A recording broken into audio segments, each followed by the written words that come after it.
This episode, we delve into another lost Anderson show. We're having trouble staying awake in the Randomiser. And it's the end of Jamie's chat with Robert J Sawyer. That's all coming up in Pod 85 of the Radar Scope Dong Sentry.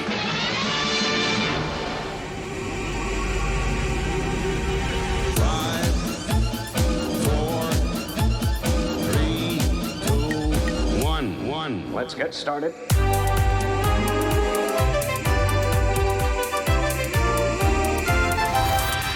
Let's go.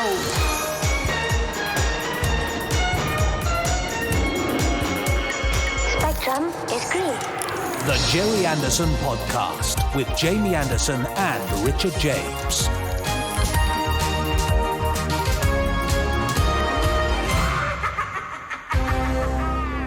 Did you like that? Well, maybe. What's going on? It all will become clear, I think, as Pod 85 of the Pancreas Dry Goods Rent continues. Now, Richard James, I feel like you might be playing some word games here. Well, you say Richard James. Do you mean him sacred jar? Wait, that name that I often call you and that you've got printed on the T-shirt. Yes, that's right. Exactly what I mean. What's going on? Well, you, of course, must be Marinade Jones, mustn't you? My secret agent name, yes. Well, no. Now, listen. This particular pod has a very slim anagrammatical theme to it, I think, this week. For reasons that will become clear a little later on, when we talk about something rather interesting that happened on Twitter since we last met.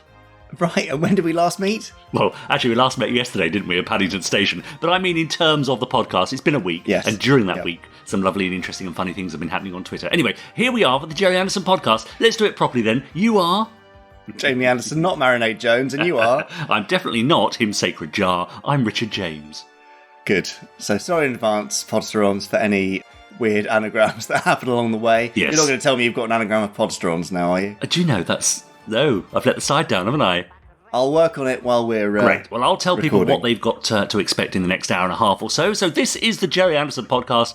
If you've been here before, you'll know what to expect. And if you haven't, you're probably thinking, what on earth is going on? Well, in just a little moment, we have Jamie's favourite feature, FAB Facts. We've got some Gerry Anderson news, of course, because there's always Gerry Anderson stuff going on, and even brand new Gerry Anderson stuff being made right now. We also have the Randomiser from the fantastic CAD Relish. And we have the third and final part of Jamie's interview with Robert J Sawyer, novelist, author, award-winning no less, coming up a little bit later on. In the meantime, don't forget you can subscribe. You can rate us and review us and share us with your friends so they can get to hear us too on whichever platform you're listening to us on. There. Excellent. The best anagram I've come up with in that time for Podsterons is Prodstones. Oh, do you know, I think I've had that. Oh. Can't sit down when you got that. Exactly. Yeah, not sure about that. Moving swiftly on, Jamie, I think. I feel like this is going to go terribly wrong with all these anagrams. Yeah, we've got to be very careful, haven't we? Yes, we do. Okay, yes, go on. No, I was about to say, also, a little later on, we'll be hearing from some of our lovely Prodstones. I think that's right, anyway. We've got emails, of course. People have been emailing us at podcast@gerryanderson.co.uk. I'll give you a little bit of information about our Facebook group and hearing what a few people have been saying about us on Twitter. Some of it quite nice. That's a relief. And also, we had some lovely reviews, didn't we? We should need to pick a winner for our review of the week thing. Very good. Have you done that? I thought you were going to do that. Right, well, one of us will have to do it by the end. While we think about that, shall we embark upon this week's Mission Fab Fact? Oh, let's do just that. Okay, it's actually called Fab Facts, so we'll do that. Disappointing. Now, time for this week's Fab Facts. Fab Facts! Oh, here we are. Which you actually quite like and pretend to dislike. Okay, if that's what makes you feel happy.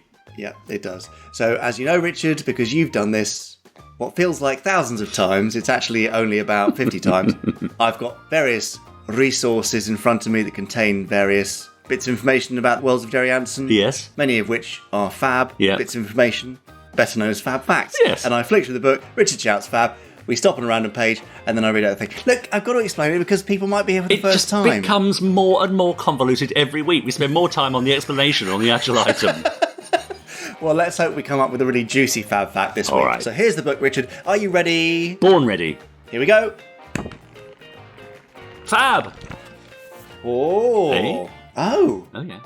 Right. Well, The summer of '69 is where we are. Oh, yeah. I was Sort around of. then. Yeah. Were you? Yeah, just. Okay, well, there you go. Yeah. I think it's one of my mother's favourite songs, actually. There you go. Yeah, okay. Hashtag Mummy A bonus fact there. And that's the end of this week's. Mummy A facts. Sorry. No, it's not that at all. No, this is actually about yet another lost Gerry Anderson show. Oh, no, I love these. Okay, go on. But it's a bit of a different one this time. So, the Secret Service, which, as you know, heralded the end of the Super Marionation era. Yeah, it did. Which is rather sad. Yeah.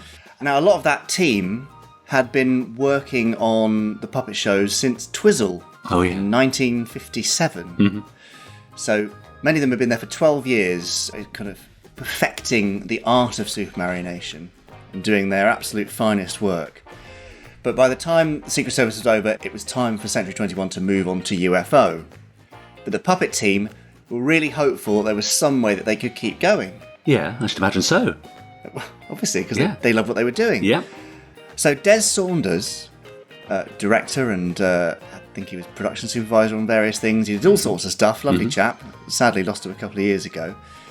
Des put forward a proposal for a new puppet series that would have come after the Secret Service called Atlantis. Oh, right. Yes.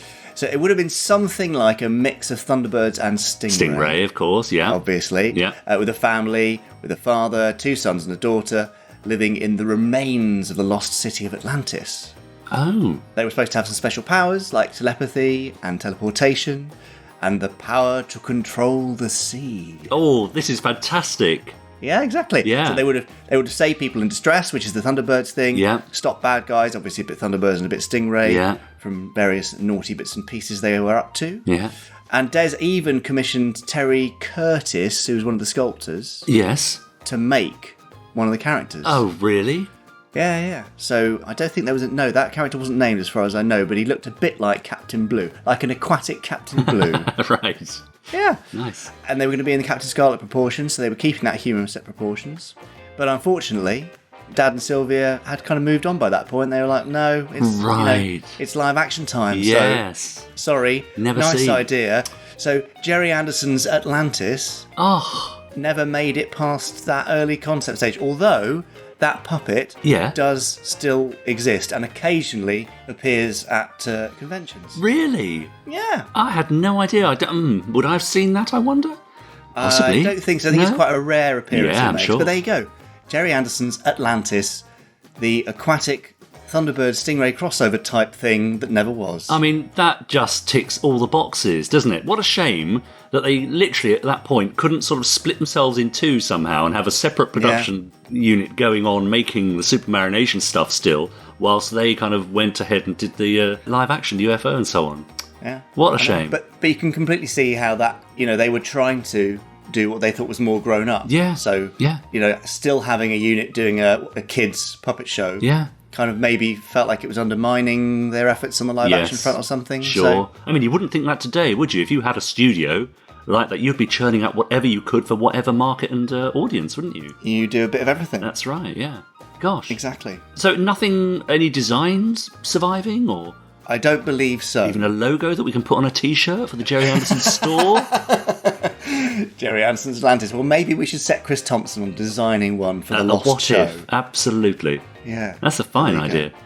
Very good. Yeah, so there you go. Yet another lost Gerry Anderson shows. All these different Gerry Anderson shows that might have been but never were. We've got Atlantis and Intergalactic Rescue 4 and Star Cruiser and that other one which we found recently here. But we'll talk about that another time. Anyway, but for now... Oh, well, Jamie. Yes? I approve. Oh, thank you very much. It's always good to get your approval, Richard. Thank you for this week's fully approved... Lost Fact! Ah, Amazing. yeah, I love that. I do love the what ifs and the never dids. Bit like my career, really. That's very interesting. Yeah. I love that. There's just so many of them, which is, a sign of what an amazingly prolific career Dad had. And, it could have been almost double the size, double the volume. Yes. Good God, absolutely. If they managed to get all this stuff out there. That's right. Imagine that, yeah. Anyway, you're listening to the standard Cryogen Pros. Now, we have had some emails in, and talking of lost properties and so on, we've had an email from Clip Snips Moss, 24. That's Simpsons Clips 24. Oh, right. It says, hello, Richard and Jamie. Simpsons Clips 24 here. I enjoyed the randomiser last week. I don't think we've had Lavender Castle for some time. No, he's right. I was also impressed that one of my videos, an upload of the trailer made by CITV for the show in 1999, made a cameo in the primer of that show. Well done you. Which brings me to my question, he says. I emailed you some months ago telling you about another Gerry Anderson and Rodney Matthews co-production called Stanley and Livingston, which didn't get made in the end due to funding issues. However, according to my research, he says, a puppet of one of the characters, Livingston, was indeed built by McKinnon and Saunders, even though the funding couldn't be found to make the series. I was hoping you two would be able to solve the mystery behind this. What would said puppet have been used for in the first place, and where is it now? So this is rather like the Atlantis story that we've just heard, isn't it? In that preparations were being made, things were being designed and even built, only not to be used. So do we know anything about the Livingston puppet and where it might be? I do not know, I'm afraid. That's not very helpful, is it? No, it's not. I mean, I think in the wake of Lavender Castle, they were hoping to do more stuff together, and you know, Rodney and I still discuss various things from time to time. Yeah. But no, I mean, McKinnon and Saunders had a great working relationship with Dad, so probably thought, oh, another thing's coming. We'll do one of these as a piece for kind of demonstration, really, to show to potential financiers and potential distributors and all that sort of stuff. Yeah. I don't know. I will email lovely Sarah at McKinnon and Saunders and see if it is around somewhere. Yeah. Or what the story is. See if I can find out some more. Great. And secondly, Aphid Lure, otherwise known as Paul Hyder, nice, emailed us to say, hi guys, I've been listening to the podcast since episode 1. Wow. There have been some terrific interviews over that time. But, he says... Can you read that again with the enthusiasm, I think, which he intended it with? I see. Okay, yeah. There have been some terrific interviews over that time. That's better. Thank you. But Robert Sawyer's must rank as one of the best. Informed, passionate, and with some really thoughtful insights. I loved it. Keep up the great work. Paul from China, ... but sent from holidays in Vietnam. Nice. What a jet set you are, Paul. Well, thank you. I forwarded that email, in fact. I think it's the technical parlance, isn't it? Right, is it? You're blinding us with science now, Jamie. No, sorry. I sent that to Rob anyway, and he was really chuffed, and he's been really, really pleased with the response. And thanks everyone for their kind words. Yeah, that's nice, isn't it? So the third and final part, I think, of that interview will be heard in the next few minutes, right here on the Garden Party Cone Dross. Dross is exactly the word I think that's my favourite. Which describes this podcast. Okay, Richard, shall we have some Gerry Anderson news? Please, let's have some news. Let's just do something.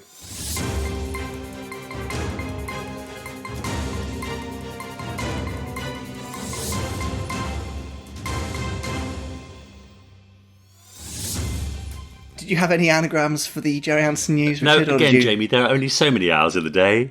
Yeah, fair enough. Okay. Well, don't worry. It's quite a slow news week. Right, well, it's the beginning of the year, isn't it? We're all settling into 2020, so that's fair enough. There's still stuff, though, and I do have an exclusive hint about something coming up. What? Momentarily. Oh, okay.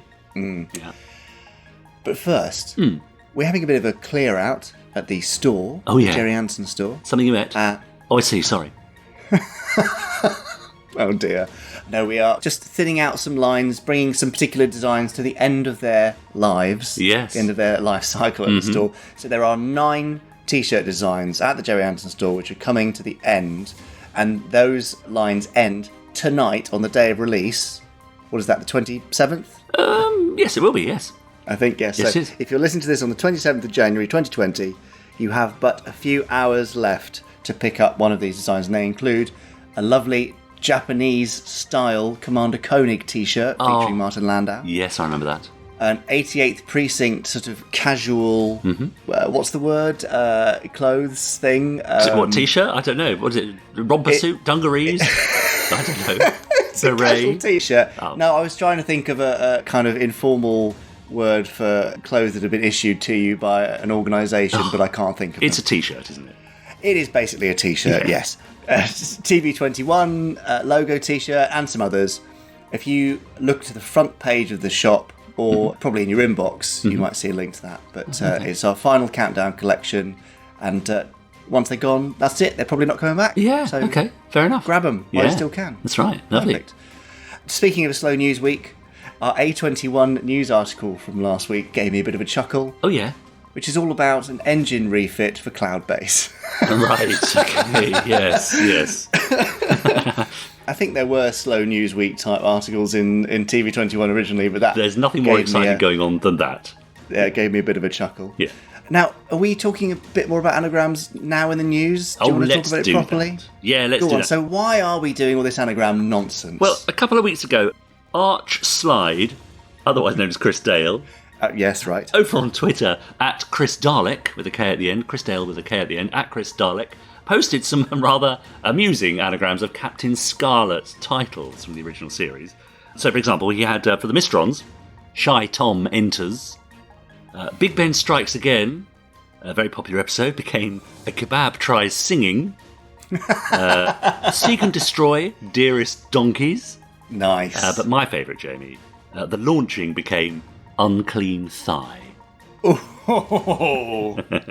So anyway, as a follow-up to that, this week, he turned his attention to Joe 90, you'll be pleased to hear.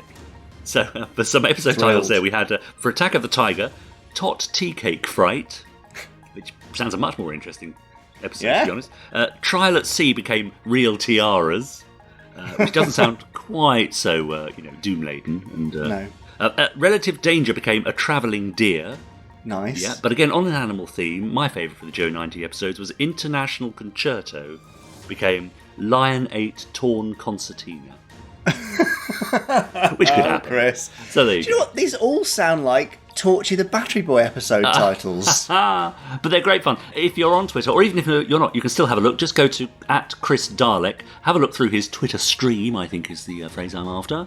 And you'll see, not only did he make these anagrams, but he also mocked up the sort of the title cards from the beginning of the episode in the right font and also, the right colours and all that sort of stuff. So it looks fantastic. Many, many more than I've mentioned there as well. So several minutes, a good 10 minutes of chucklesome fun for you to look at there. So, if you've got a favourite anagram, or if you want to do it now, sit down, have a think about one of your favourite episodes from across all of Gerry Anderson's series, anagramize it, and send it into podcast@gerryanderson.co.uk, and we'll read out a few of your suggestions next time. Perfect. Yeah, it'll be fun, won't it? That's exciting. Now, before we close out this part of the news, I do want to give an exclusive hint Oh, yes. about something exciting that is happening in 2020. It's Space Precinct on Ice, isn't it? It's happening. Finally! Has booking opened? No. It is absolutely not that. Okay, next year. No. All I'm going to say is that preparations are being made for Zelda's impending invasion. What? That's all you're going to say? When? Yeah, that's literally what I'm saying. No, Huh? that's it. I'm done. That's it. You can't do Preparations that. are being made for Zelda's impending invasion. Uh-oh. And that brings us to the end of this week's Gerry Anderson News. That was the news. That was the news. Beautiful. Yeah, I think I'm getting it again now, aren't I? Yeah, you're really getting Not back that I into ever the, really lost into the it. swing. No. You could never be accused of losing No, it. of course not. You're listening to the Gerry Anderson podcast. I've run out of anagrams. That's why I said that properly this time. Don't forget, you can subscribe to us on whichever platform you're listening to us on. You can rate us and review us and share us with your friends so they can get to hear us too. And I suppose at some point a little later in this podcast, we will be offering a prize, won't we? To someone who left a review for us, as we asked last time. We will a be. winner from the many people who emailed in with screenshots and links to their reviews and telling them what they won. I mean, I've got no idea. Well, I know what it is. Fantastic. Great. Yeah. Now, Richard, you may have run out of anagrams. Yes. But I've got some good/bad news for you. Oh, right. Go It's on. a very special anagram edition of Quickfire 5. What? I can't believe it.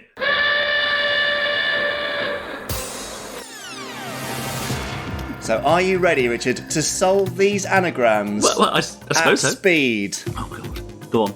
Your only clue is that 4 of these are Gerry Anderson series titles, Okay. and 1 is a character name. Whoa, go on. Here we go. Number 1, Ancestral Delve. Ancestral Delve. God, so it's got a V in it. Ancestral Delve. Oh, this is really difficult on the spot.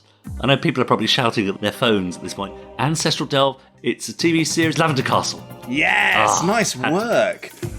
Wart Shaker. Wart Shaker. W-A-R-T. Yes. Shaker. It's got a K in it. It's a TV series.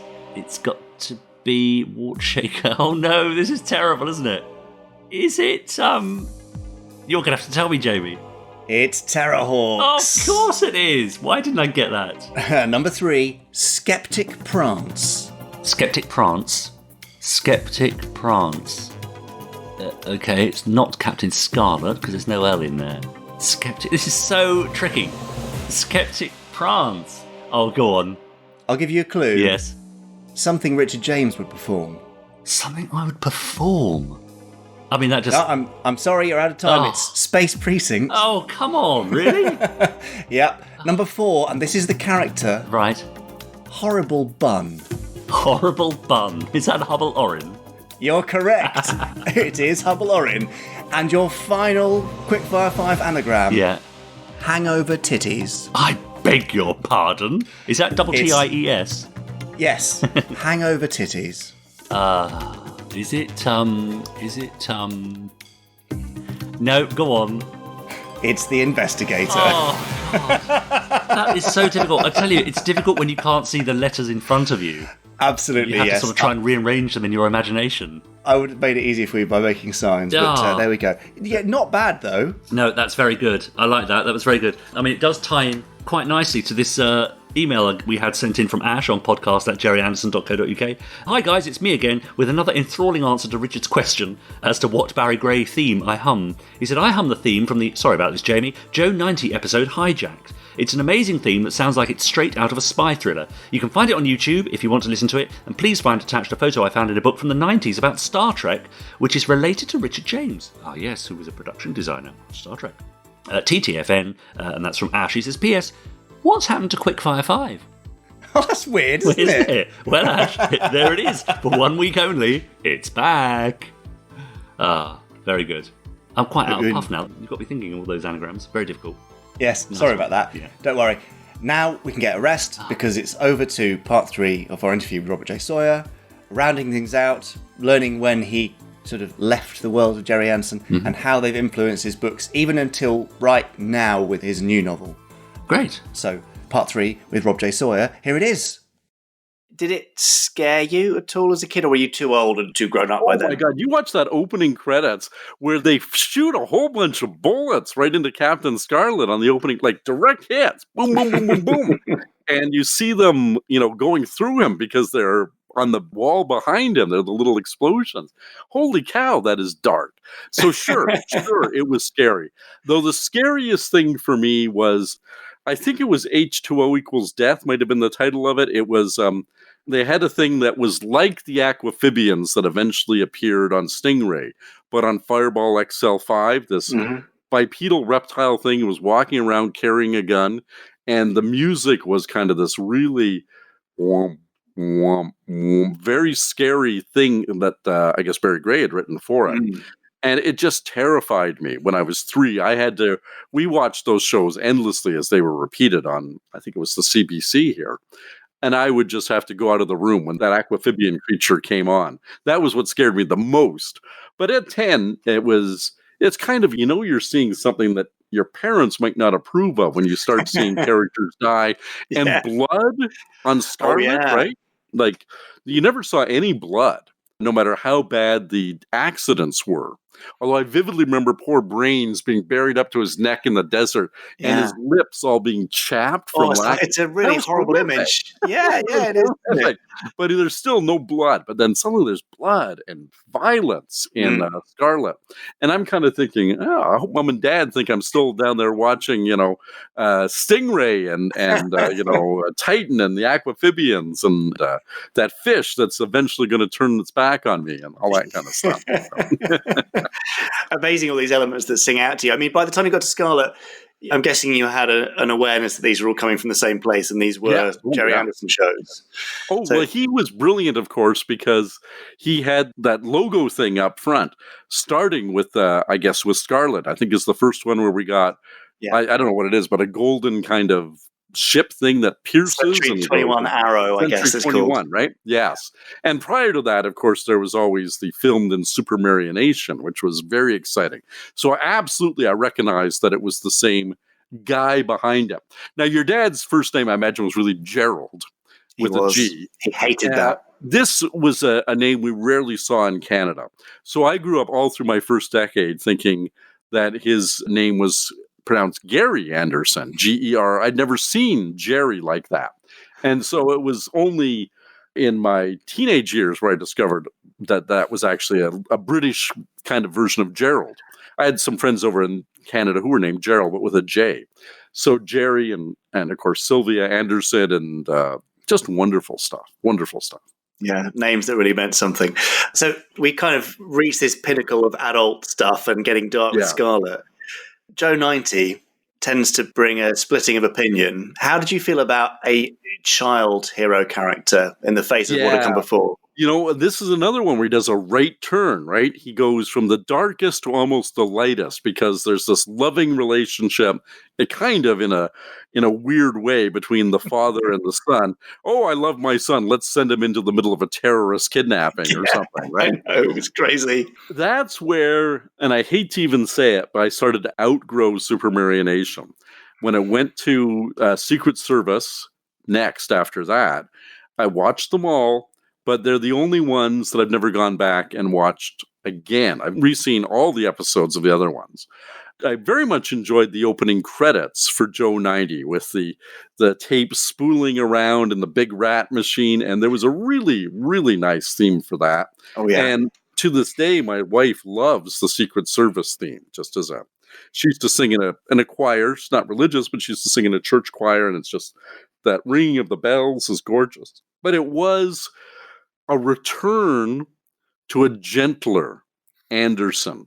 Even the English countryside cottage that, Joe 90 lived in, and the country gardener who was the secret agent you could shrink down and put in a suitcase. There was a show, as you know, on television called Man in a Suitcase. I almost think your dad said, we could do that literally. It's like a high concept, right? I mean, that whole concept is bonkers and was concocted purely because he wanted to work with Stanley Unwin and they needed to find a format. So, I mean, it maybe came from a slightly the wrong place, but I have a theory that by that point, he was so desperate to move to live action, there was almost an element of self-sabotage at that point where they were just like, yeah, we'll probably get away with that, maybe. And then when he did make the movie, I love the movie Journey to the Far Side of the Sun. And it recently came out in a North American region Blu-ray. Maybe it's been on Blu-ray a long time in the UK, but only recently over here. So I just got that. And actually I'm looking forward to watching the Blu-ray. But I remember, they used to bowdlerize it on American television because, Roy, how do you say his last name? Thinnes Tynes? I don't know how you say it. Tynes, whatever. Thinnes, we'll go with that. His wife is on birth control pills, but making him feel that he's the reason they're not conceiving a child. I mean, this is, A, she's being a royal, not pleasant person, and B, that's pretty sophisticated stuff, right? There's some real adult drama going, and that continued in, you look at UFO and you look at an episode like Confetti Check A-OK, which is a marital drama that has almost no science fictional element. And of course, Matter of Priorities or Question of Priorities is heart-wrenching. And your dad, when he dove into doing, and in Journey to the Far Side of the Sun, when, what's his name, Herbert Lom takes out his eye, right? And puts it onto a projector. Like, he was definitely showing that he could do not just stuff for teenage boys, but for real adults. And I think, for me, UFO was the pinnacle. I liked it better than Space 1999, partially because I liked Ed Bishop at the time better than I ever liked Martin Landau. Later on, after Ed Wood, Martin Landau became one of my favorite actors. And as a character actor in later life, I thought he was terrific. But he and Barbara Bain just never really worked for me in Space 1999. I loved Victor Bergman, the great Canadian actor, Barry Morse. He was fantastic. He was terrific. Do you think he had elements of the Doctor in him? Oh, yes. Absolutely. Absolutely. Yeah. He gave it that whimsy that was so needed in that, especially in that first season of Space 1999. It was so serious. Whereas there wasn't a lot, but there were little touches of fun and whimsy in UFO, along with some really, really, really clever scripts that I thoroughly enjoyed. Yeah, so it sounds like Doppelganger and UFO and Space 1999 appeared just at the right time to pull you back from the brink of leaving the worlds of Gerry Anderson behind, Rob. Absolutely. I remember arguing with my mother because I was, I guess, a Cub Scout. And in Toronto, UFO was airing the night the Scout meetings were on. And I'd seen the promos on TV, and I said, I can't go to Scouts. I have to see this. There will never, ever, ever be an opportunity for me to see this again. Of course, on the shelf behind me back here, I have it on DVD. I own it now, right?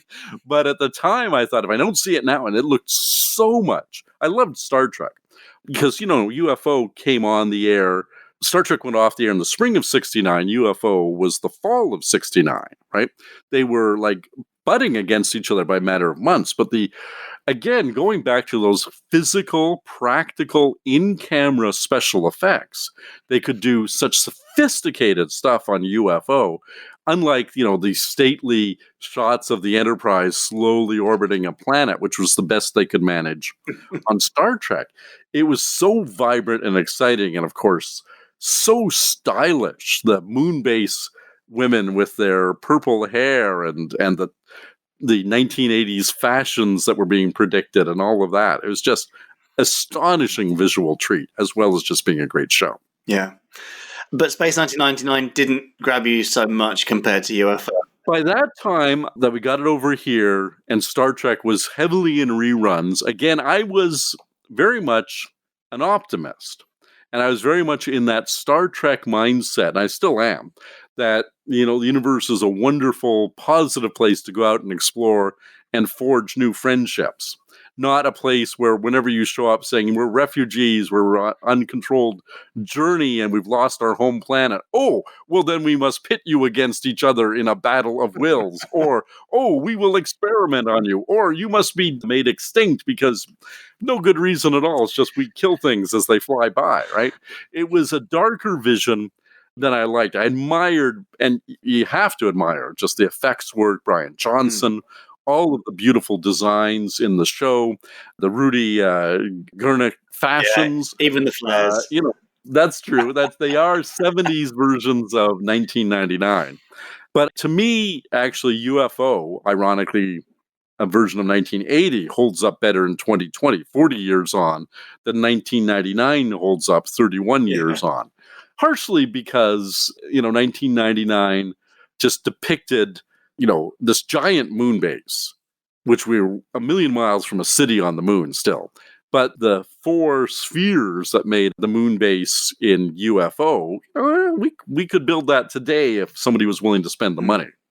And there was an external threat like the aliens. So, and you had Vladek Shaybal, right? You had some of these great character actors, right? He was Dr. Jackson in UFO. Yep.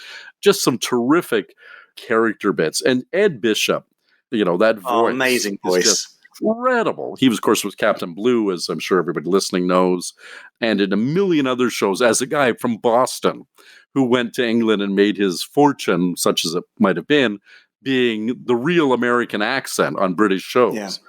And just was, ubiquitous in 60s and 70s British TV. Just terrific guy. Yeah, Dad was always terribly sad that Ed didn't go on to become the next Bond or something because he had such character and everything was so serious, but he had a comforting warmth to his voice that made you trust him. In a similar way to Barry Morse, actually. There was just something in their delivery that made them trustworthy, paternal heroes.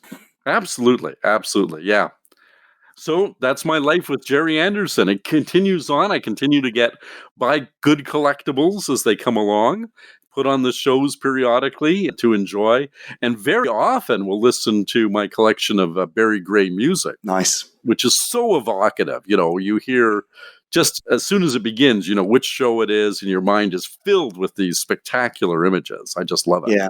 The effective use of location cues and stuff that Barry did, the fact that you can hear the strung version of the Tracy Island theme, and it will immediately picture Tracy Island, either the camera panning across the house, the villa, or the slightly distant one of the water. Yes. In the foreground and the island in the back. Just how can a piece of music evoke such a strong model shot? It's incredible. Absolutely. So does this mean that you left the Gerry Anderson universe after Space 1999, Rob? You're not a Terrorhawks man? I pretty much did. We did get, at some point, we got Space Precinct over here. And so it's funny how it works with casting. Yep. Because Ted Shackelford was the star. And it's the same thing that happened with Space 1999. They're looking for a big name American star to put in a British show so it'll sell in the United States. No. Except he wasn't really a big name American star, right? I never liked Ted Shackelford and the stuff he was doing in North America. And so, when you're going to have a guy playing against guys in heavy appliances, as he was on that, you need a guy who's got a degree of warmth to him that I never found in Shackelford. So, of course, I'm aware of the show and I'm aware of Terra Hawks, and you very kindly sent me a set of Terra Hawks discs, which I'm very, very grateful for, Jamie. For me, the last major Anderson for me was 1999, Space 1999. And, we can argue back and forth first season versus second season because they are very different shows, very different shows. I think the second season overcompensated for the coldness of the first season, and somewhere in between, maybe that's Barry Morse calling now to say, it's my phone ringing. Barry from Beyond the Grave saying, I'm up for season 3. I never should have quit season 2. I could have used the money. But there was an overcompensation. So somewhere in between, there's an imaginary Space 1999 1.5, halfway between the two versions, that never got made, that I think, could have run as long as Star Trek or any other long-running franchise. It just, too far the dark way and the cold, unpleasant portrayal. John Koenig was no James T. Kirk. James T. Kirk had a twinkle in his eye, even as he was battling the aliens. And for whatever reason, Martin Landau was either directed or chose to play the part with stone-faced dead seriousness, that going the other way with, the Tony Viducci character in season 2 and so forth, which is just too much, the fop. It was gung-ho. It wasn't right at all. But somewhere there's an imaginary, ideal version of that show that may yet get made. Space 2099. That's the first time I've heard that theory, though, Rob, that kind of season 1.5 would have been the best place, because normally, people are in one camp or the other. Yeah, they just never found their balance with them. And yet I have a 24-inch Eagle right over here, too. The visuals from that, you've got to love the Eagle and the Hawk, the moon-based design. I never knew how they could call people on the comm-lock with no 0, right? There's only 1 through 9 buttons on the... My phone number has a 0 in it, right? So, never going to get a call from John Cohen. But it was still a cool idea. And, the little stun gun that was kind of almost a horseshoe shape. It didn't look like a gun. It looked like different, right? It looked different. Yeah, it looked like brass knuckles, kind of. It was kind of cool. So there was a lot of good visual design in there, and some episodes that are still very haunting to watch. But there was also, I remember that there was an episode where the moon develops an atmosphere. I can sort of buy that. I can't buy that the engineers who designed Moonbase Alpha would ever have built windows that swung open on the moon to let in fresh air. That was something that I go, what are they thinking here? Who is coming up with these ideas now? Well, not always perfect. Yeah, not always perfect, but such a body of work. Gene Roddenberry, for all of his greatness in creating the original Star Trek, tried over and over again. He had a bunch of pilots in the 70s. He had Genesis 2, Planet Earth, Questor, Spectre, none of which sold. He had Andromeda, which was a TV series, Earth-Final Conflict, none of which are really even remembered today. He had basically the one that he succeeded with. And, Irwin Allen, who would have been the prolific producer in the United States in the 1960s, the only one anybody really talks about still is Lost in Space. Time Tunnel and Land of the Giants and the other shows, although I had some fond memories of them, are forgotten. But your father, people actually will sit and debate in a pub to this day, whether Stingray or Fireball or Thunderbird or UFO, what was the best? And you can make a legitimate case for a half dozen properties that your father was involved with.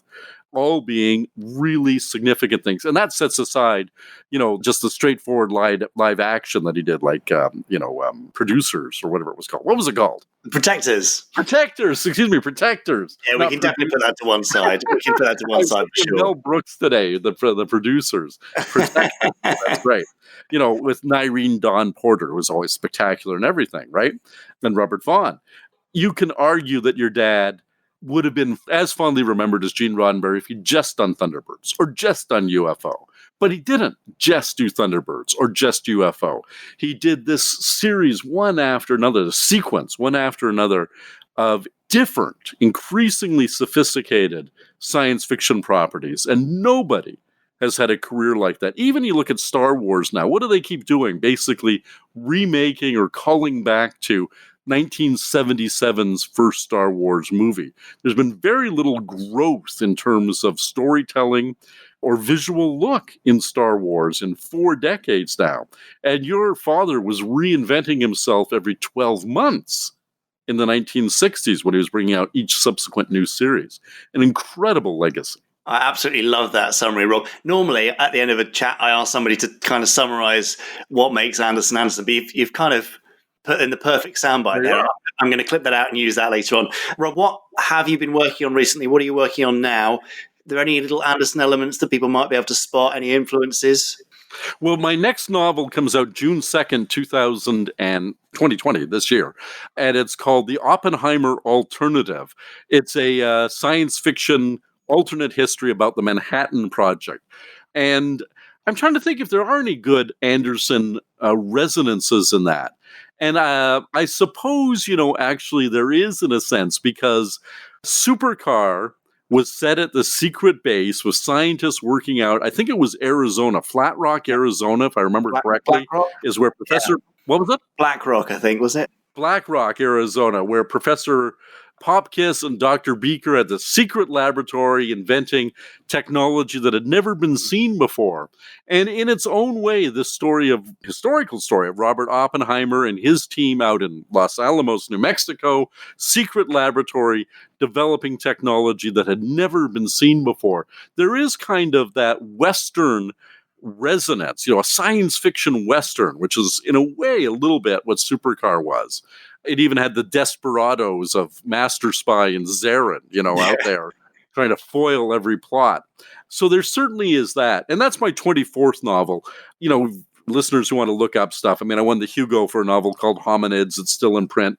The TV series Flash Forward, which still is on various streaming services, was based on my novel of the same name. And anybody can find me. I was lucky enough to think that this World Wide Web thing was going to be a big deal.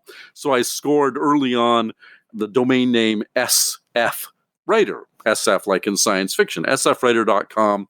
Go and have a look. You'll find me there. I'm on Twitter and Facebook as my name, all run together as one word, Robert J Sawyer. And anybody who wants to chat Anderson, just drop me a note. I respond to all my email, but always happy to talk to any fellow Gerry Anderson fan. And I find them all over the world. It's the one thing you have in common, no matter where you go. There'll be somebody there who absolutely adored your father's great work. Amazing, Rob.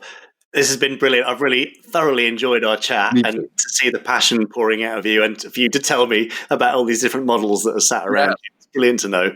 So thank you so much for your time. Listeners, go out and check out Rob's. But is Hominids a good starting point if they want to get into Rob? Yeah, sure. Hominids is a fine one to start with. It's absolutely. There you go. Go by that. And then go and follow Rob on Twitter and ask him about Gerry Anderson stuff. Rob, thank you so much.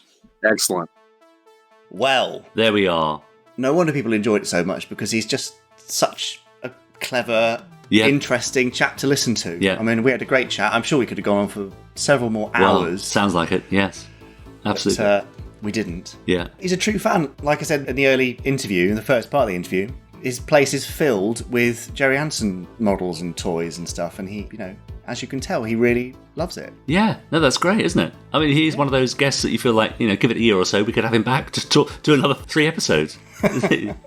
I don't doubt that. No. Well, hopefully our paths will cross again. Yeah. If I'm out in Canada anytime in the next few months, I'll try and get together with Rob and chat more Anderson. Yeah, very good. That's excellent. Now, next week, I've got no idea. Have you got any ideas? Well, I'll chase something up today, Jamie, that we spoke about yesterday when we met, and I'll see how I get on with that. Okay. But I can't promise anything.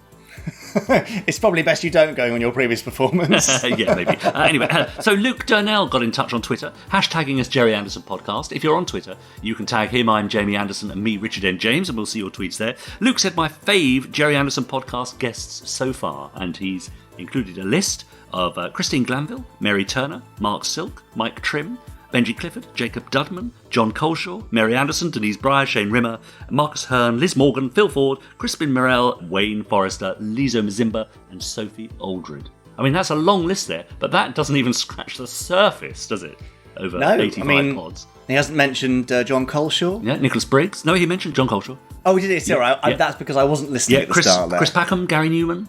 Yes, Nick Briggs. Any of those. Yeah, that's right. And probably some others, which I now can't remember. So yes, do let us know who your favourite interviewee was and why. Sean Feast. Sean Feast, that's right. Yeah, talking about Lionel. That was great. I loved that. That was lovely, wasn't it? Yeah, do get in touch. podcast@gerryanderson.co.uk. Or you can join our Facebook group. Podsterons exist on Facebook at facebook.com/groups/Podsterons. Mark Perkins, for example, posted, "Okay, confession time. I know I'm amongst friends, so I can be honest. I only just realised that in Lavender Castle, Dr. Aegon is Dragon. Dr. Aegon. Has anyone else any embarrassing Anderson-related confessions they feel like sharing? No, not like that, Jamie." Oh, so that's Nick Rice. Yeah. I was very young. No, I didn't know this. Nick Rice replied, "I didn't realise that the lapel lights on Captain Scarlet lit up with the colour of the person contacting them until I watched it on the DVD." Is that right? I just thought they lit. I mean, Colonel White's desk lights up with the colour of the incoming call from the incoming agent. But I thought, it's weird, isn't it? I know. Maybe that's one of those things there's quite a few things I've noticed in Doctor Who since getting the Blu-ray editions, even though it's just an upscale for most of them. Yeah. Noticed little details that I'd not spotted before. Yeah. And you think, well, that's clever. Yeah. And, they probably put that in thinking maybe 1 in 100 people will notice this, but it's worth putting it in. Yeah. Yeah. Great. Well, I'll have another look at that. So, do join our Facebook group. There are 3 questions to answer, and once you've answered those, I probably will let you in. It's normally you. And I might even join them every now and then. I'm thinking of dropping in maybe of a Friday evening, about 7 o'clock or so, for a quick chat with the Podsterons, do a little bit of a video chat with them, see how they're doing. Nice. Yeah. Is that a good idea? Yeah, I think so. Okay. A weekly Facebook Live with Richard James and the Podsterons Facebook group. Yeah, that'll be fun, won't it? There you go. They'll be joining in their droves. Or switching off in their thousands. Yeah, one of those. Anyway. Yes. A thing that keeps people listening in their thousands. Oh, yeah. Is Chris Dale's Randomiser. Are you going to tell me you've got an amazing anagram for Chris Dale's Randomiser? Do you mean Chris Dale's married son? Or do you mean Chris Dale's armoured sin? Oh, definitely his armoured sin. Yeah, okay, that'll do then. Okay, Chris, time to bring in your armoured sin. Okay, got a bit weird.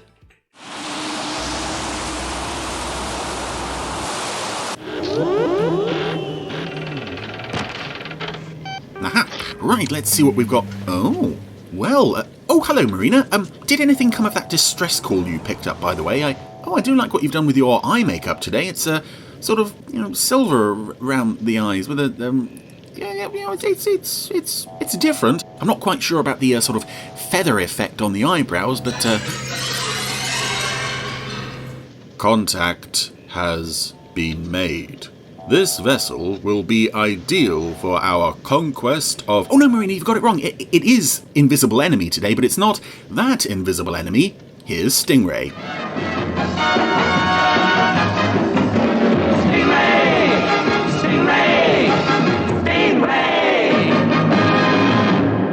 So here we go with a very unusual episode of Stingray, in my opinion. Right from the start, the tone of this is very different to what we'd normally get with Stingray. As we see this dinghy adrift in the ocean, and here's this seemingly dead, or at least catatonic, guy. He's just lying there with his eyes wide open, having not shaved for days. All very, very sinister.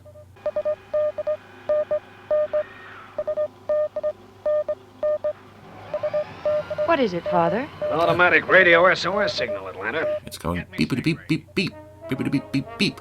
I'm wondering if that, we saw it on the dinghy there, the thing that was signalling. It looks like it was in a previous episode. South-southwest 2000. I'm wondering if that was the thing X20 used in An Echo of Danger. Northeast of you. I seem to remember it being underwater, planted underwater at some point, but Hey ho, Stingray's off to investigate, always good. Oh, and this is nice. This is a lovely shot of Stingray surfacing next to the dinghy, because it's taking place at night. The moon is very bright in the sky. I don't remember ever seeing shots of Stingray at night in any other episode. Oh no, wait. We'll get him back to Marineville right away. There was seeing Troy and Phones stood on the deck there reminded me Treasure Down Below, that it was parked in outside, was it Casablanca? What do you think? But seeing it out at open sea with no lights, and in Treasure Down Below you had the lights of the city. It appears to be suffering from a form of paralysis. Anyway, we've got the guy in the dinghy back to Marineville, where... Well, then you know what he was doing in the middle of the ocean. Our nameless doctored guy is taking a look at him. At the moment, that's all we can do. Right. I was going to mention this at some point. I'll get phones. But now that this is probably the best place to see it. This guy they've brought in, he's lying on the table. Let her have some rest. His feet, his toes seem to sort of curl upwards. He seems to have pointy toenails, which is, that is quite nasty. Ugh. Sure is strange about that man Troy picked up. Have you got any theories, Marina? Oh yes, let me pull up my my slideshow. I have a 50-slide presentation to show you. Says there's been no change in his condition. I wonder what it all means. So this is a night of well, it's a girls' night with Atlanta and Marina, and I get the impression from these from little scenes like that Atlanta just doesn't stop talking, but Marina cares about her too much to actually look disinterested or anything, as we'll see later in this episode. I think this is a rather nice showcase for Atlanta and Marina's friendship. Anyway, over in the hospital, our man seems to be reviving a little bit. He's pulled up a watch. Ooh, making a scary noise, and the nurse, who I would almost put money on being a male puppet, rewigged to look female. I can't think who that male puppet is, but it doesn't look like it's been originally sculpted as female, which they did actually do occasionally. I think you can see male puppets dressed up as female in Thunderbirds, the Duchess assignment, and of course Mrs. Harris in Joe 90 was famously modelled on a male puppet. Anyway, the unconscious guy is still unconscious, but his watch has knocked out nurse lady. I think this is the best disc I've got. Marina's had enough. Home, eh? Oh, I guess it is kind of late. Well, it's been fun. Have you enjoyed it, Marina? Oh. Good.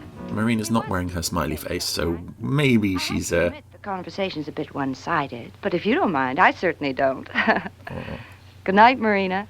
You know, I might have spoken about this before, but I really like the fact that Marina and Atlanta, although they're rivals for Troy's affections, they are not rivals against each other. There's a little element of that implant of doom when Atlanta thinks that Marina is, she's a spy for Titan.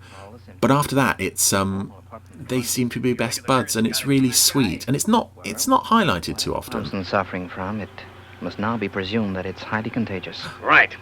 Quarantine the ward area, Doc. And you better keep away from Thompson yourself. I can't risk your life on a case that you yourself have said is hopeless. You're needed more than ever here now.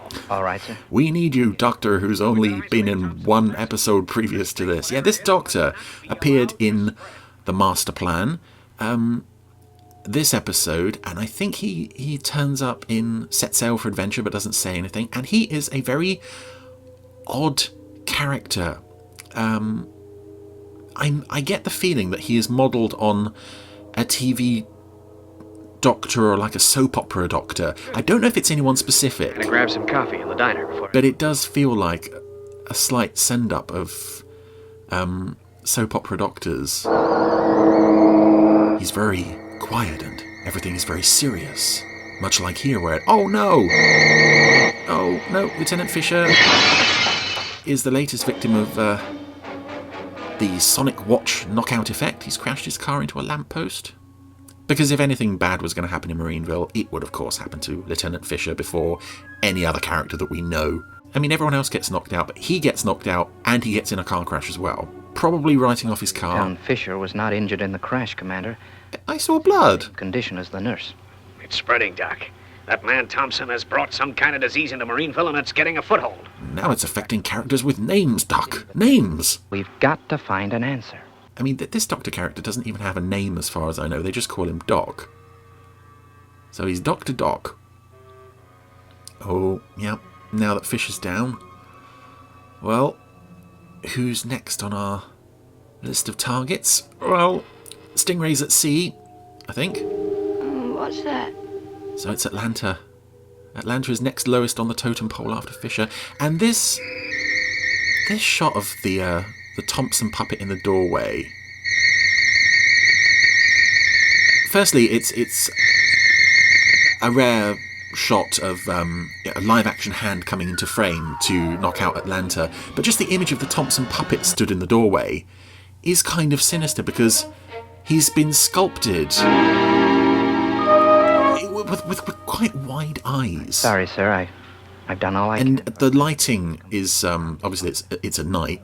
They've turned the lighting down. So he does look very sinister. But she hasn't been in contact with the others.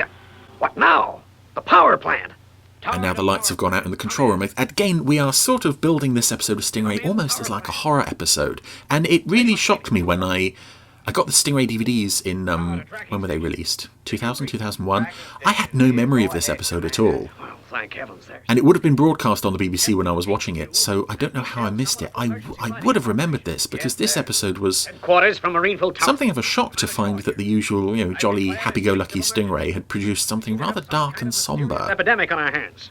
that almost plays out like a sort of zombie horror movie with people getting bumped off Will do, Commander. one by Now, one. do you want help immediately? We could do with some more medics, if they can be spared. Send more paramedics. And the fact that Troyan phones aren't here makes it feel a little less safe than it normally would as well. Tower to tracking station. I want a call booked to HQ every 4 hours. Oh no, now I've lost tracking station. Tracking station. Do you read me? Who's next? The guy on the security guard on the gate whose voice wasn't consistent? Doc, half Marineville is in a trance, and we've got no answers. Better get back. So half of Marineville amounts to 3, possibly 4 people. Atlanta's condition. And take care of her. She's all I got. I was never clear on how many people actually live in Marineville, because there must be crews for lots of ships, but I suppose if you actually sat down and counted how many characters you actually see over the course of the series, it probably only amounts to about a dozen people tops. Anyway, Dr. Doctor is trying to look after Atlanta, little realising that over in the next ward, Mr. Thompson is... Oh, see, the fact that the puppet isn't blinking, but the eyes are rolling around in its head. Very sinister. Will Dr. Doctor be able to sort this out? I don't get it. I just don't get it. No, he won't be able to sort anything out. That is a line worthy of a regular character, but Doc, you are no regular character. No abnormality apparent there. I would love to know what the origins of this character were. Who is this? Is this sculpted on a real actor? Is David Graham modelling his performance on a real performance? I just find this Doctor endlessly fascinating. And I like that he's given a really prominent role in this episode. But this is sadly where Dr. Doctor's prominent role ends, because he is the latest victim of the Killer Watch. Which basically leaves just Commander Shaw left, more or less, all alone in the control tower. Looks like I'm running this outfit on my own. This is nothing but a ghost town. Marineville's beaten, just beaten by something we can't even see. It doesn't really paint Marineville's security in a very good light that this man can wander around in his pyjamas and just knock out everybody. And here we see perhaps the most baffling example of him having free reign to Marineville. Who's there? He appears at the window of the control tower. Now, as its name implies, the control tower is a tower. It's quite a way off the ground, but he's just standing outside the window like he's at ground level. Oh, but that was it for sure. Yeah, I don't understand that bit, because I know in one episode X20 came down from the top of the tower on a window cleaner's hoist, but for Thompson to get up there, he would need, like... Well, firstly, he would need a ladder, which I can't see him sort of being able to handle in his catatonic state, but then he's got to climb the actual outside of the top of the tower, which would seem to be unclimbable, I would have thought. It's all sort of... It's got all those small spikes around it. Anyway, one last person left in Marineville for him to knock out. Of course, that's Marina herself. Oh no. But it doesn't seem to be having any effect on Marina, oddly enough. And Zombie Thompson doesn't really know what to do with that, so he's just going to wander off. And Marina's even more confused.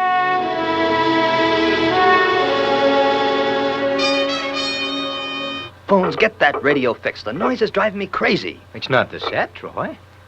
Sounds like somebody tapping a mic. What's the frequency? Marineville. Marineville? Hey, maybe it's Marina.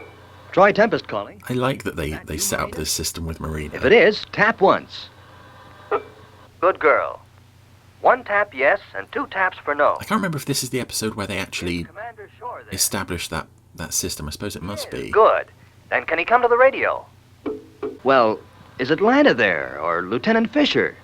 Because it is a nice way for the character to be able to communicate, and I think she does need to be able to communicate. But as I think I mentioned in the primer, I think that the strength of Marina that doesn't get celebrated enough is because she can't speak, the performance is having to come through the puppet entirely. And, I mean, this is heartbreaking. She's called Troy and phones for help. They're on their way back. There is literally nothing else she can do, so she goes and sits with Atlanta. She goes and sits with her friend. I just... Oh... This is a really good episode for Marina, I think. She's not like... she's not going to save the day, ultimately. Now she's been locked in the hospital. But... I like that it shows her loyalty to Atlanta. Also, someone left the ocean door open conveniently for Stingray to just cruise straight in through. Thompson's getting a lot accomplished for a zombie. And again, it really doesn't make the rest of Marineville look good. This is in complete darkness. Yeah. Although it must make Troy feel better. I've always felt that Troy was one of the more vain and smug Gerry Anderson heroes. So knowing that as soon as he and Phones leave port, everything goes to custard, it must be rather satisfying for him on some level. Phones. What goes on around here? But I'm always a sucker for when a regular setting that you see in a show suddenly isn't as safe as it always seems to have been. It's like a ghost town, Troy. And very few of the Gerry Anderson shows did that. I think, things like Attack on Cloudbase, where this floating... Checkpoint. There must be someone... Essentially town in the sky suddenly is like, no, that can be trashed. Very often in Space 1999, Moonbase Alpha was... suddenly a very dangerous place to be. It was often something you would see in the episodes where everybody gets killed but then it's undone. Here, though... They're the same, Troy. The whole of Marineville has been just wiped out for real. Like the man we rescued. More effectively than even Titan could ever have dreamed of. Let's get to the hospital. Oh, poor Marina. She's basically just resting her head against the door now, just desperation. Here it is. The hospital, Troy. We found it. Hey, what's that banging? It's coming from one of the other wards. Aha, he left the key in the door. Always good. Marina. Oh, now she's got a smiley face. Everyone else is in a trance. Why weren't you affected? Maybe it's because she's different from the rest. From under the sea. That's it. We found that guy in the middle of the ocean. That's right. Is this all connected with him, Marina? So it is. Whatever he does, will it affect Phones and me? I do wonder if, Is it dangerous then, Marina? In what way? I do wonder why... Can Marina, Did they never teach her how to write? He's got a gun? It would solve so many problems like here where they're... It's not a gun, it must be some other kind of weapon. She can't get through to them what the problem is. You will, Phones. How's that, Troy? Because I'm going to set you up as a guinea pig. Oh. Well, thanks for nothing. Now this is what I want you to do. Yeah, I'm surprised that they evidently didn't teach her how to write. I'm sure we've seen her reading in previous episodes. She certainly wasn't averse to going to, was it speech therapy classes in Countdown? But now she gets to hold a flashlight while Phones sneaks up on Mr. Thompson. Our busy little zombie man. Oh, Phones is sweating. Oh, and that puppet is so sinister where it's not blinking. It's just got its eyes open constantly. And his magic watch. What happened? My watch. Where am I? I can't remember a thing. Oh. Well, the lights are okay. Everything's fine now. My boys must have come round. Come on, what's all this about? Think, man, think. They had one of those. Who had one? Come on. This is important. Think. They did. The men from under the sea. They came up in a craft. I was fishing. I have the same voice as you, Captain. I hope you don't mind. I don't remember anymore. Marineville tracking station calling. Unidentified craft approaching at full speed. Okay, tracking station. It's all adding up, Troy. Yeah. Thompson was sent to paralyze Marineville so that this craft could come in and take over. Okay, Troy, get rid of that craft.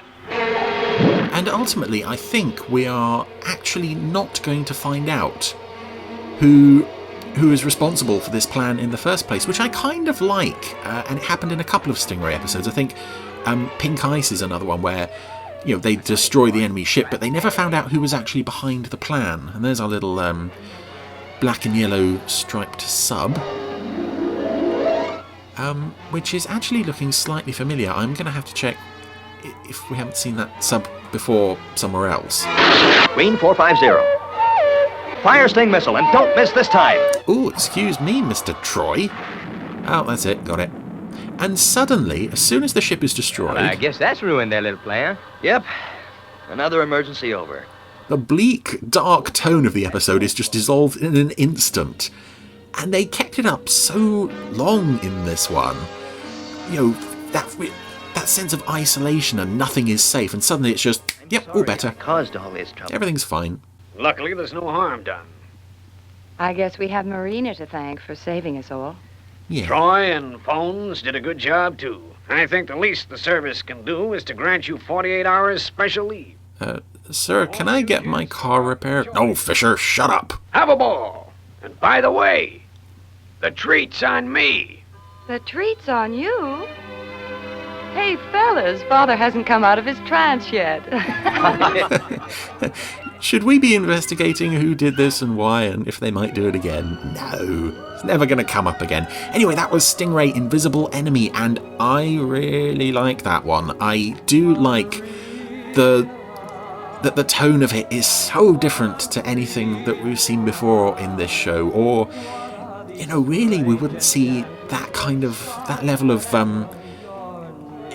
atmosphere until really, Captain Black was murdering people left and right in Captain Scarlet.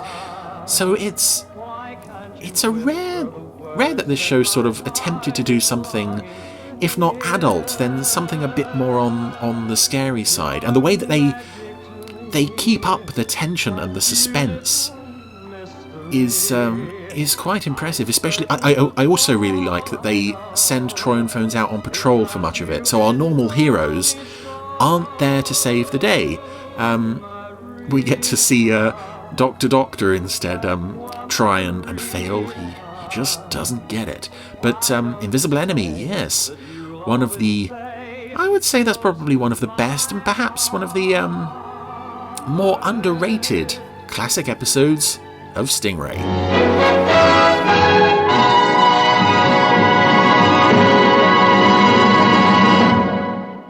Oh, well, that was a bit something different, wasn't it? Well, I mean, it's always something a bit different because it's random and yeah. But yes, well, I totally get what Chris is saying about the darker side of Stingray and all that kind of thing. Yeah. But Stingray kind of... What is going on in the background That's my there? cat eating her breakfast. I hope you're enjoying your breakfast. Is it Elf or... It's Emily. No, Emily's it's tucking Emily. Actually, she's tucking into Elf's food. Oh, Emily, you're so greedy. Anyway, this is the Gerry Anderson podcast, not the Richard James Katz podcast. So, no, Stingray, it's definitely like a darker, creepier vibe. Yeah. But even though I think Stingray is a lot more kind of cartoony in its vibe than Thunderbirds, and certainly than Scarlet, I've got memories of a kid as watching all the kind of the battles they'd have in Titan's throne room and that sort of thing. Whenever there was a tense encounter, especially because of the music, I actually felt quite a lot of tension from Stingray, almost sometimes more than in Thunderbirds because of the intimacy of what was going on. Oh, interesting, yeah. So, yeah, but it sort of sets its own tone for that, just because of the Stingray world. Yeah. Darker and creepier. But tonal whiplash. Tonal whiplash. Good phrase from Chris. Now, is that another anagram I've got to think through? What could that be? Yes, if you could. You sort that out now? Yeah. Yes. Nice. It's an interesting episode. Anyway, lovely bit of Stingray. Thank you, Chris. Yes, let's see what he's confronted with next week. Well, it'll be another episode of something Gerry Anderson, I imagine. That much is certain, and that's all we know. Unless the randomiser breaks and 1 week he says, right, it's the Sweeney this week. Do you know, I'd love that. I'd love a bit of Sweeney. Why don't we do that? Why don't we do a Sweeney podcast? I bet there's one out there already.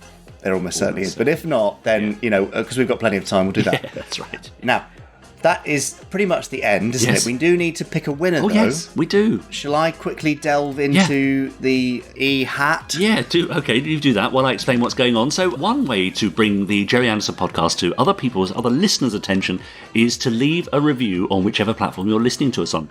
Really does help with our ratings, and we found that week by week our audience continues to grow, which is amazing. So just last week in the last podcast, Jamie asked you to leave a review wherever that might be, and then email us a link to it or a screenshot, and we had quite a few from several of you, so thank you for that. Every little helps, and I think Jamie has just pulled a winner out of the E-hat.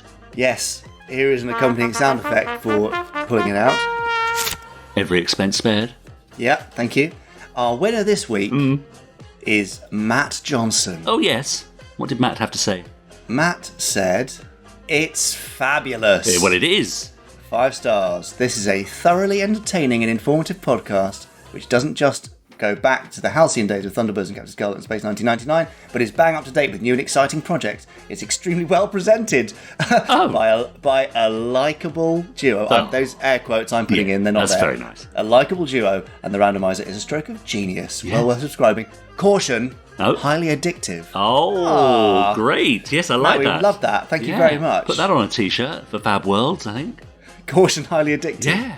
Yeah, great. Matt, that's very kind of you. Thank you for sending it in. So you are our winner. I will email you to get your address, and your prize will be something which I haven't decided yet. Yeah, basically something from piles of stuff around the office. Oh, how exciting. It's like a lucky dip. Or unlucky dip, as the case may be. That's brilliant.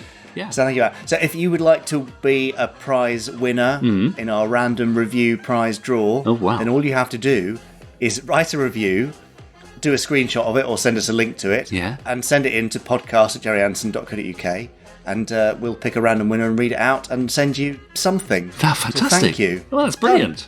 Well done. Yeah, congratulations. So yes, I think that's about it for this week's Gerry Anderson podcast, isn't it? Oh, I think so, yes. Yeah.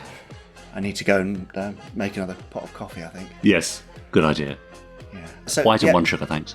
All right, Richard, I'll bring that over, no problem. See you in 3 hours. But please do make sure you've subscribed and all that good stuff. Yep. Do drop us an email if you wish to podcast@gerryanderson.co.uk. Yeah, and join the Facebook group, facebook.com/group/Podsteron, and make sure you answer the 3 questions, for goodness sake, otherwise we can't let you in. Yeah, that's right. And try and find us on Twitter if you dare. @I'm Jamie Anderson, or me @Richard N. James, and hashtag us Gerry Anderson Podcast. And we might just read out your tweets next time. Perfect. That's everything. We should definitely go now. We'll see you all in Pod 86. See you then. Bye. Bye.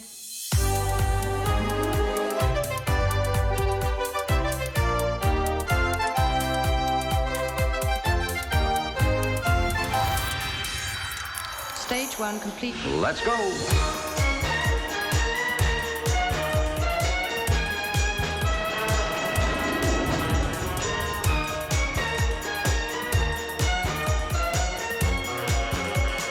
Spectrum is green.